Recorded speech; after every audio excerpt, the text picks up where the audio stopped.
State and public officers are not above the law.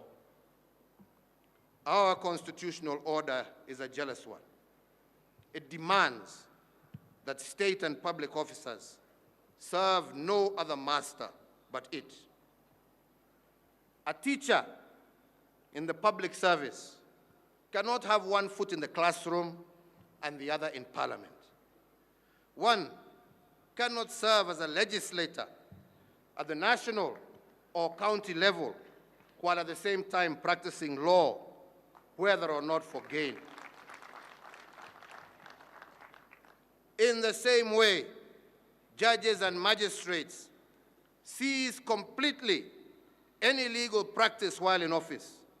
Similarly, doctors, engineers, accountants, and other professionals who take up state or public office should give up private practice and devote their full-time